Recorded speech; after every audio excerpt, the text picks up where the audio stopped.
Bonjour à tous et bonjour Catherine. Bonjour Jérôme, bonjour à tous. Alors, je suis avec Catherine Baudouin, qui est coach basée à Reims. Donc, tu C'est ça. accompagnes notamment les personnes à travailler leur Ikigai, notamment. C'est un de tes outils. Mais Oui, c'est peut-être vrai. en te présentant, tu pourras peut-être présenter d'autres outils également parce que Mhm, tu aimes les clés de coaching, parce que tu es aussi l'animatrice du podcast La Boîte à Clés. Et exactement. voilà comment je t'ai présenté très rapidement. Est-ce que tu pourrais peut-être compléter qui tu es aux personnes qui nous écoutent? Écoute, tu l'as bien synthétisé. Donc, je suis coach en développement personnel et professionnel. Donc, j'accompagne à la fois des particuliers et des professionnels qui ont envie d'amorcer des changements dans leur vie et qui ont besoin d'être accompagnés, hein, qui sont un peu dans le brouillard et qui ont besoin d'un accompagnement. Je propose aussi des ateliers et des formations qui sont ouverts aux particuliers et aux entreprises. Et effectivement, un sujet phare en ce moment qui fonctionne bien avec les particuliers, c'est un atelier que je mène sur le sujet de l'ikigai, hein, qui s'appelle Révéler son ikigai, comment s'épanouir dans sa vie personnelle et professionnelle. Et puis, comme j'ai vraiment envie de partager au maximum ce que je fais, ce que je sais faire, j'ai créé effectivement, il y a 6 mois, un podcast de développement personnel qui s'appelle La Boîte à Clés et où l'idée, c'est vraiment de partager à la fois des histoires de vie inspirantes et des outils et des astuces de développement personnel que je connais et que j'utilise dans mes coachings. Voilà. Alors, l'ikigai, moi, c'est un sujet qui me parle. J'ai pu faire 2 cours sur ce sujet sur Mhm. lesintelligences.com. D'ailleurs, j'ai encore, je crois, un livre quelque part ici qui parle d'ikigai ici. Euh, et Ah, euh, génial, ouais. c'est Je l'ai vrai pas que lu. c'est vrai que c'est un sujet qui est d'actualité, mais pour les personnes qui ne savent pas encore concrètement de quoi il s'agit, est-ce que tu peux nous présenter un peu plus de Oui. quoi il s'agit quand on parle d'ikigai? Alors, l'ikigai, en fait, il n'y a pas de traduction stricte du mot, mais c'est un mot japonais, c'est une technique japonaise. Alors, iki, ça veut dire la vie, et gai, ça veut dire le sens, en fait, de la vie. Et donc, en réalité, l'ikigai, c'est une technique qui permet de réfléchir au sens que l'on veut donner à sa vie. Qu'est-ce qui fait qu'on a envie de se lever le matin? Qu'est-ce qui nous motive le matin? Pas simplement à titre professionnel, hein, c'est vraiment un questionnement qu'on va se poser à la fois sur la dimension personnelle et professionnelle. Donc, c'est un outil qui va nous accompagner, qui se schématise avec des cercles. Hein, et Voilà, comme ici, je voilà, crois. Alors ça, c'est exactement, une tout des à fait. représentations du Ikigai, il y en a Ouais, il y en a d'autres. beaucoup. Mais en fait, l'idée, c'est de répondre à différentes questions qui vont nous amener à remplir ces différents cercles.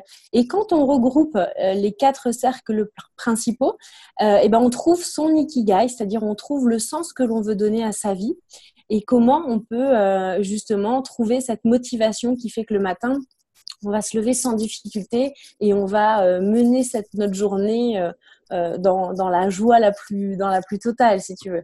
Mais Mhm. en gros, voilà, c'est ça. C'est un processus de questionnement qui nous amène à trouver le sens que l'on veut donner à notre vie.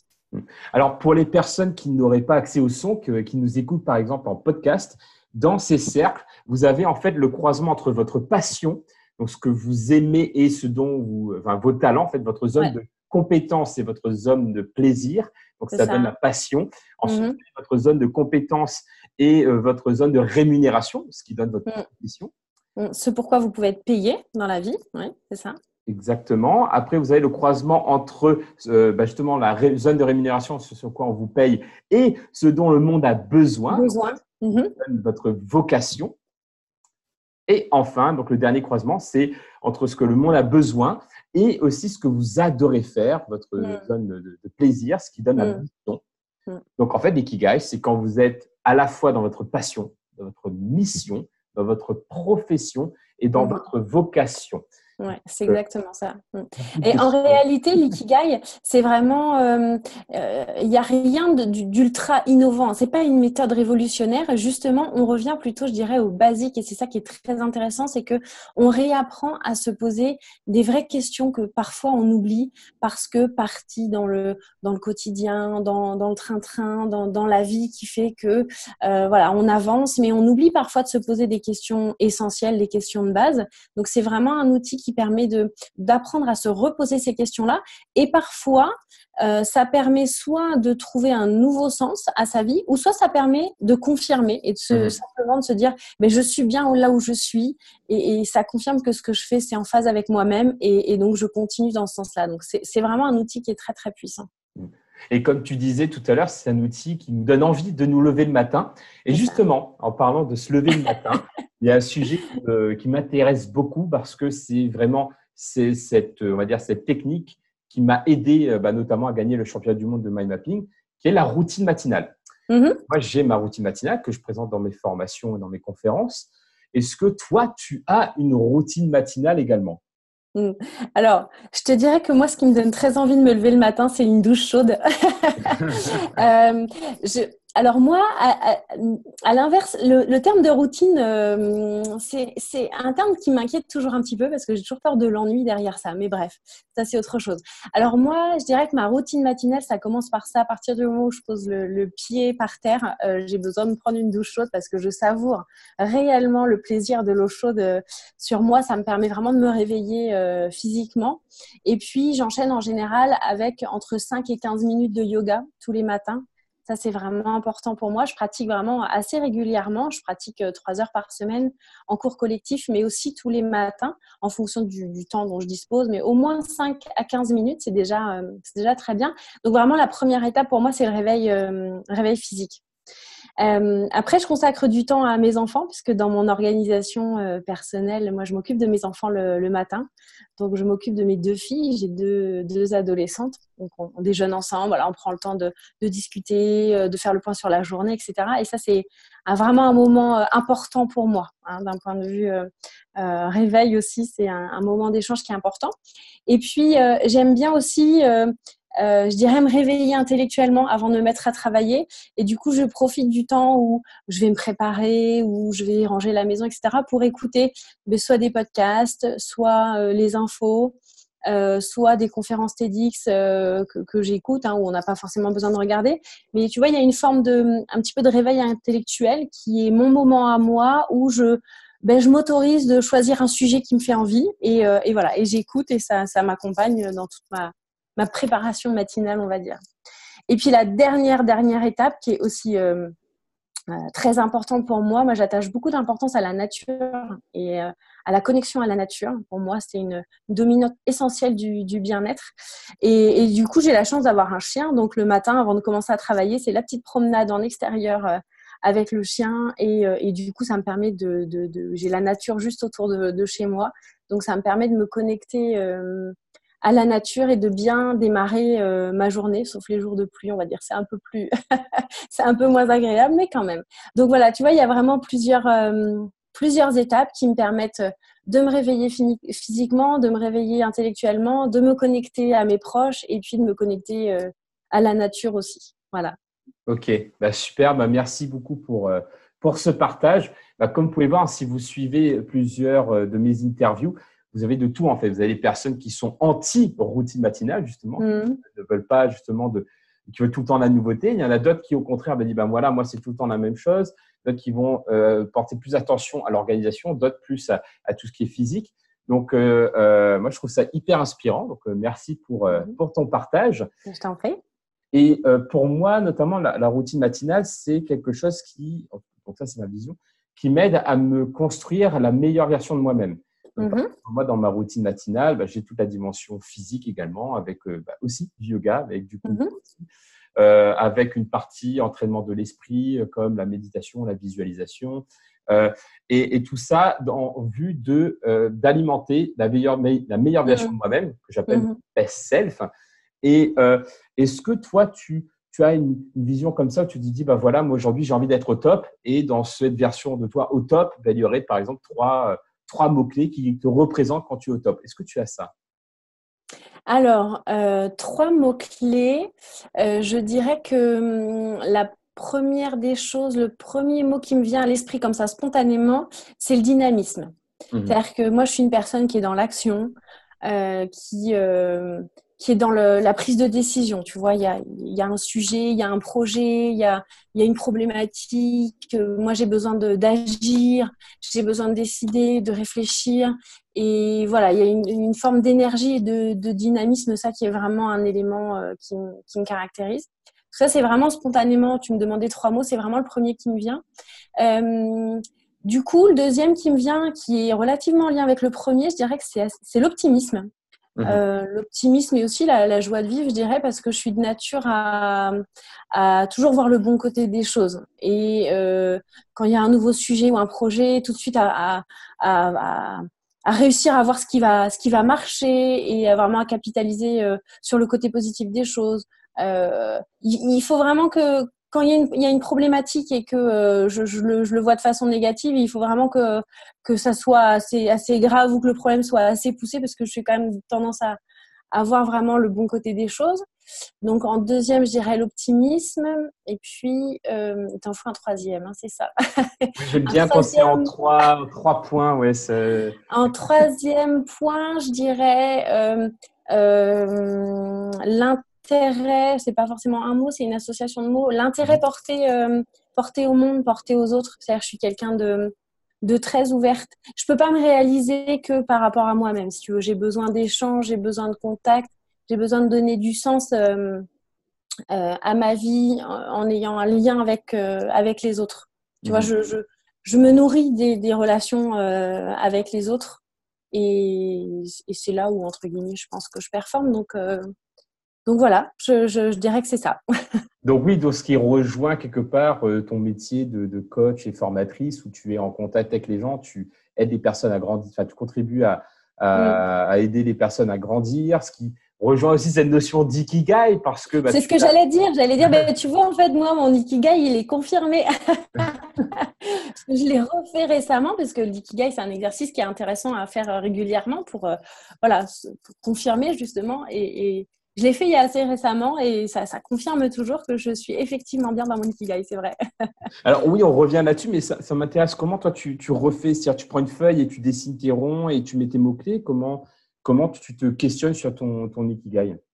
Oui, les premières fois que j'ai utilisé l'outil, je me suis sentie, j'ai eu besoin de me faire accompagner, enfin tu vois, de le faire vraiment avec un coach qui Mhm. m'explique bien la méthode, etc. Puisque à l'époque je m'étais pas encore approprié l'outil, et donc je me suis fait accompagner au début pour le faire. Maintenant, voilà, l'outil je le connais bien, je le connais en long, en large, en travers, je le fais pratiquer régulièrement.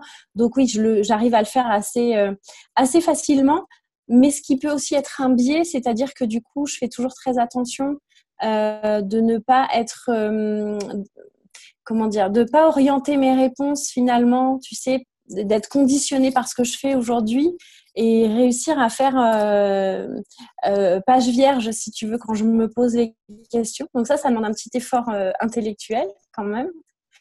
Mais oui, c'est un temps que je prends pour moi, une fois de temps en temps, devant une page blanche. Souvent, c'est après une séance de yoga ou après un stage de yoga ou un moment de déconnexion vraiment où tu te recentres sur toi, et voilà, tu fais cet exercice de te reposer les bonnes questions. Hmm. Et du coup, là, donc, t'as mis le doigt sur 3 mots-clés. Donc, il y avait Mhm. motivation, optimisme et connexion. Enfin, je sais pas. Ouais, optimisme, dynamisme et connexion. Oui, c'est bien connexion comme terme, ouais, c'est ça. Et du coup, toi, comment tu t'assures d'activer ces mots-clés ou de vivre ces qualités au quotidien? Alors en fait, comment je fais pour m'assurer que je les vis au quotidien? Ben, je crois que j'ai rien qui me l'assure, mais en fait c'est tellement inné que si j'ai pas ces 3 points-là, ça va pas. Ok. Tu vois, c'est ancré dans mes gènes, c'est ancré dans moi. Donc je pense que physiquement, ça se ressent quand ces 3 éléments-là sont pas activés, mais dans la plupart du temps ils le sont. Puisque de toute façon, je le pratique. Enfin, ces 3 mots-clés-là, ils se retrouvent à la fois dans ma vie professionnelle, mais aussi dans ma vie personnelle. Ce qui fonctionne bien, moi, je disais, je le sens au niveau physique, parce que pour moi, le corps est un vrai indicateur hein, de ce qui va et ce qui va pas. Moi, je sais que je suis très sensible au niveau des cervicales. C'est-à-dire que dès qu'il y a quelque chose qui va pas ou qui fonctionne pas, c'est mes cervicales qui me préviennent. Donc, j'ai appris à les écouter et à comprendre et à me poser la question quand je commence à avoir quelques douleurs, à me dire tiens, qu'est-ce qui se passe? Et en général, je trouve assez facilement ce qui coince. Ouais, c'est marrant parce que justement, je suis en train de faire un webinaire ce matin sur les intelligences multiples pour neuroformateur.com et en fait, je me rends compte que oui, tu as beaucoup travaillé le côté intrapersonnel, te connaître et kinesthésique parce que du coup, tu écoutes comment ton corps communique avec toi. En fait, c'est peut-être un peu ça. Oui. Et aussi existentiel, parce que tu te poses beaucoup de questions sur les autres et sur toi-même. Et que finalement, si je comprends bien ce que tu dis, c'est que plutôt que de chercher à développer ces qualités, c'est que tu t'es dit, en fait, je sais que j'ai ces qualités de manière intrinsèque et que je vais prendre mes décisions ou adopter les comportements ou créer l'environnement, donc notamment le choix de ce métier de coach, par exemple, pour pouvoir incarner ces trois qualités que sont la motivation, l'optimisme, la connexion, sans chercher à faire des efforts pour les activer en fait. Oui, c'est ça. En fait, par rapport à ce que tu dis, j'ai deux éléments pour compléter. Moi, je travaille beaucoup avec la psychologie positive, qui est la science du bonheur et de l'épanouissement personnel. Et justement, en psychologie positive, on va surtout chercher à capitaliser sur les forces de chaque individu plutôt qu'à travailler ses faiblesses. Tu vois, la psychologie positive, elle nous dit ne cherchez pas absolument à travailler sur vos faiblesses, mais quand on utilise le mot faiblesse, c'est pas péjoratif, mais cherchez plutôt à capitaliser, à identifier quelles sont vos forces de caractère, quelles sont vos forces de personnalité, parce que c'est ce qui sera plus facile pour vous, c'est ce qui vient naturellement. Alors que si vous cherchez à travailler vos faiblesses, ça va vous demander beaucoup plus d'efforts. C'est pas que c'est impossible, mais ça va vous demander beaucoup plus d'efforts, donc autant capitaliser sur ces forces. Donc ça, c'est vraiment quelque chose effectivement que je fais au quotidien, que ce soit à titre personnel ou professionnel. Et puis par rapport à ce que tu disais sur le fait que j'ai effectivement beaucoup travaillé sur moi-même, je pense que c'est vraiment indispensable dans mon métier ou comme dans le tien. C'est important de faire ce travail sur soi-même et de bien se connaître, parce que il m'apparaît un peu difficile de s'occuper des autres et de les accompagner si on n'est pas capable soi-même de prendre soin de soi et de faire attention à soi et de bien se connaître. Pour moi, c'est une étape indispensable. D'où aussi la pratique du yoga, la méditation aussi, comme toi tu en as parlé. Pour moi, ce sont des éléments qui sont indispensables pour pouvoir bien accompagner les autres par ailleurs. Ça rejoint la notion de congruence, c'est d'être totalement aligné. Tout à l'heure, tu parlais de cet alignement entre ta vie professionnelle et ta vie personnelle. Oui. Cet alignement entre ce que je dis et ce que je fais, entre ce que je veux inculquer et ce que je vis moi au quotidien en tant qu'individu. Et c'est vrai que c'est hyper important. Et c'est vrai qu'on me l'a dit quand je faisais… c'était une de ma dernière conférence à Paris pour GRDF. Il y a quelqu'un qui m'a dit tiens, c'est marrant parce que de tout ce que tu dis, on sent que tu vis en fait. C'est vrai que je me suis dit c'est vrai que je fais des conférences sur les soft skills, mais que limite si je ne disais pas une seule fois le mot soft skills, ça n'aurait rien changé au résultat que j'aurais apporté à travers la conférence, parce que c'est quelque chose qui s'impulse et qui se vit, qui se transmet en fait. Oui, tout à fait. Ouais, je suis tout à fait d'accord avec toi. Donc, il y a vraiment cette notion d'exemplarité que je trouve super bien. Et d'ailleurs, en parlant d'exemplarité, moi, il y a une notion qui est importante pour moi aussi. Je ne sais pas, peut-être pour toi aussi, peut-être, c'est la notion de mentor, mais alors pas forcément des personnes qu'on va admirer et qu'on va être béat face à ces personnes, mais plus des personnes qui, à un certain moment donné de notre vie, nous ont inspirés sur certains points, nous ont inspirés à prendre des décisions, à développer certaines compétences. Comme par exemple pour moi Tony Buzan l'année dernière. Toi, est-ce que tu as un mentor comme ça ou une mentor, oui, je ne sais pas si ça dit. Oui. Voilà, alors, un mentor qui t'a inspiré. J'ai plusieurs personnes. Je t'avoue que j'ai beaucoup de personnes qui m'ont inspirée et qui m'inspirent encore aujourd'hui. Et heureusement, j'adore m'inspirer des autres. Je pense précisément à deux personnes à qui j'ai pas officiellement demandé d'être mes mentors, mais qui le sont devenus, et je pense qu'elles le savent bien aujourd'hui, qui sont deux personnes qui sont elles-mêmes coach et psychologues du travail, qui, pour une de ces deux personnes, qui s'appelle Jérôme, tiens d'ailleurs, je viens de faire le lien, qui s'appelle Jérôme, et ce n'est pas toi, que j'ai rencontré dans le cadre de ma première vie professionnelle, et que j'ai rencontré à un moment donné où moi-même, dans ma vie professionnelle, j'étais un peu en souffrance. Et j'avais beaucoup d'admiration pour sa capacité à accompagner les gens, mais à l'époque, je n'étais pas encore coach, donc je pense que j'étais fascinée par ce qu'il faisait. Maintenant, je le comprends mieux. Et il a eu des mots très justes à mon égard. Il a eu des propos qui m'ont vraiment touchée, des phrases qui m'ont marquée. Et c'est vraiment encore une personne aujourd'hui que je côtoie. Alors différemment aujourd'hui, mais c'est vraiment une personne qui est une source d'inspiration. Et tu vois, si par exemple j'ai une question ou un doute sur un sujet, c'est facilement une personne vers qui je vais m'orienter. Et dans sa même entreprise, il y a une autre personne qui elle aussi est coach et psychologue du travail, qui est la personne qui m'a accompagnée au moment de ma transition professionnelle, c'est-à-dire à l'époque, c'est vrai qu'on ne l'a pas dit quand je me suis présentée, mais moi j'ai travaillé 15 ans en entreprise à des fonctions de DRH, et c'est cette personne qui m'a accompagnée quand j'ai switché et que je suis devenue coach et que j'ai créé mon entreprise. Donc elle aussi, elle m'a beaucoup inspirée à ce moment-là, et c'est encore une personne que je côtoie aussi, elle s'appelle Anne-Sophie. C'est une personne pour qui j'ai énormément d'estime. Et puis voilà, moi j'ai aussi beaucoup d'autres personnes qui m'inspirent, qui sont des personnes que je ne côtoie pas forcément.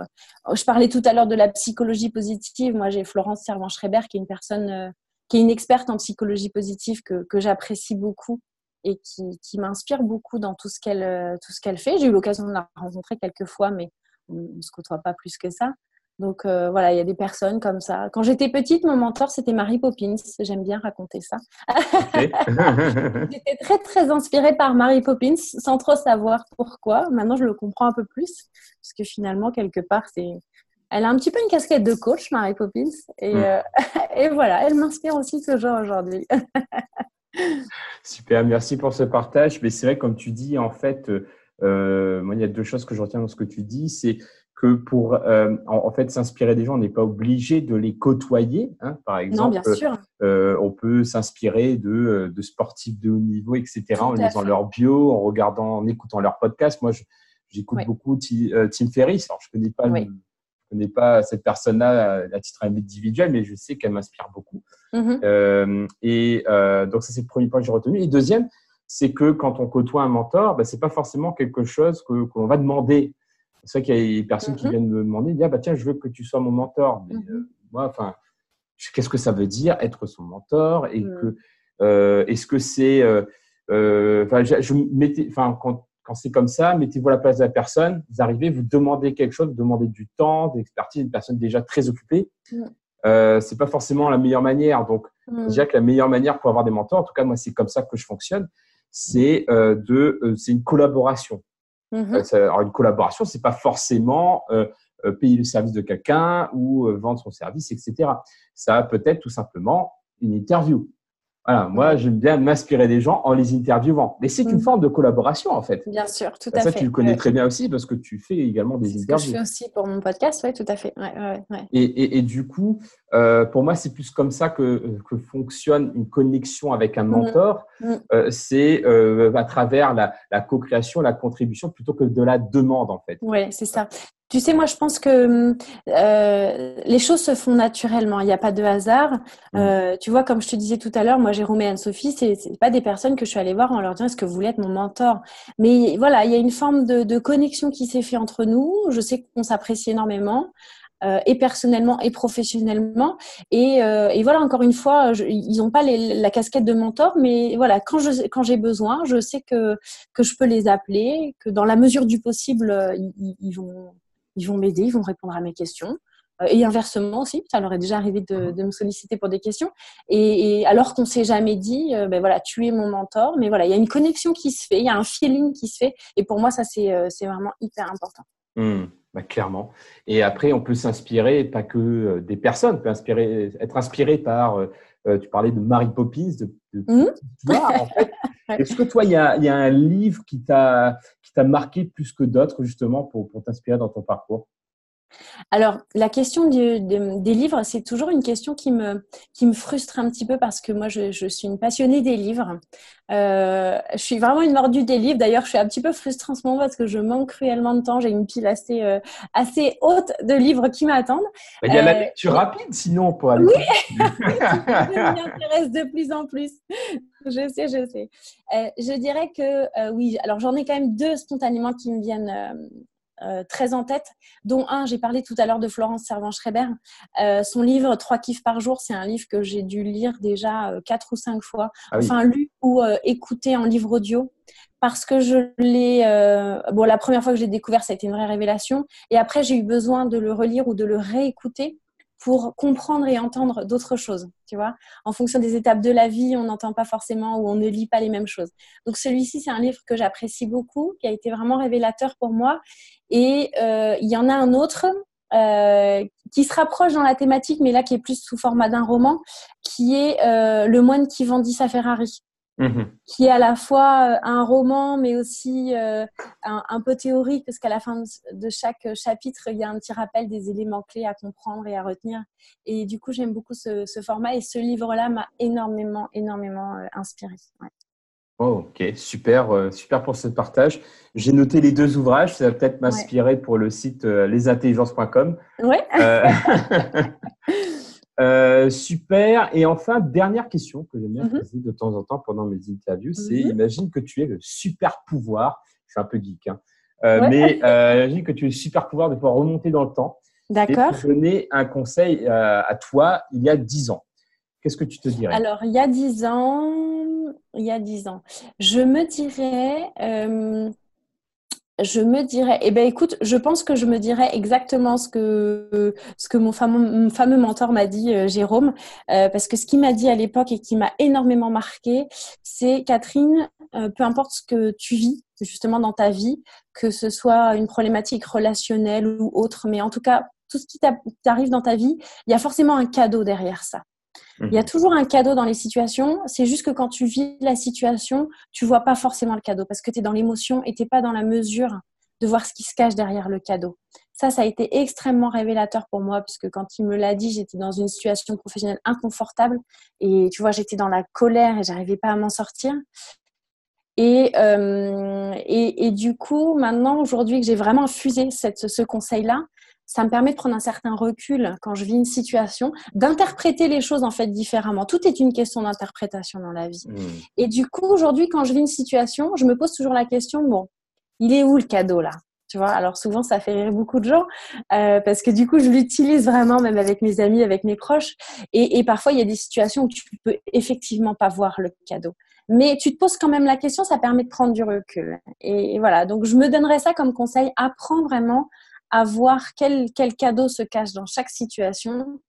Et si tu le vois pas parce que l'émotion est trop forte, lâche prise, prends du recul et le cadeau, tu finiras toujours par le voir. Et c'est vrai, à chaque fois, il y a un cadeau. Vraiment, moi, c'est quelque chose que j'ai expérimenté aujourd'hui. Quelle que soit la situation, il y a toujours ce fameux cadeau. Voilà, donc je pense que je me redonnerai ce conseil-là. Super, merci pour ce cadeau, d'avoir partagé cette phrase qui a changé ta vie et qui va peut-être sûrement inspirer d'autres personnes qui nous écoutent. Je le souhaite. Ouais. Donc, merci beaucoup Catherine pour ton témoignage, ton retour d'expérience sur ton parcours et toutes ces inspirations. Juste pour un petit rappel, j'ai décidé depuis quelques vidéos d'offrir un cadeau à une des personnes qui aura commenté la vidéo. Donc, n'hésitez pas à commenter cette vidéo en partageant l'astuce ou le message qui vous a le plus marqué de cette interview. Laissez un commentaire en dessous de la vidéo et je tirerai une personne au hasard pour offrir une de mes formations en soft skills sur Internet. Donc, voilà, jouez le jeu, vous avez tout à gagner. Génial, un super cadeau, dis donc. J'ai le droit de participer aussi. Tu as le droit d'y participer, tout à fait. Super. Et merci beaucoup, Catherine, et à la prochaine. Merci à toi, Jérôme. À bientôt.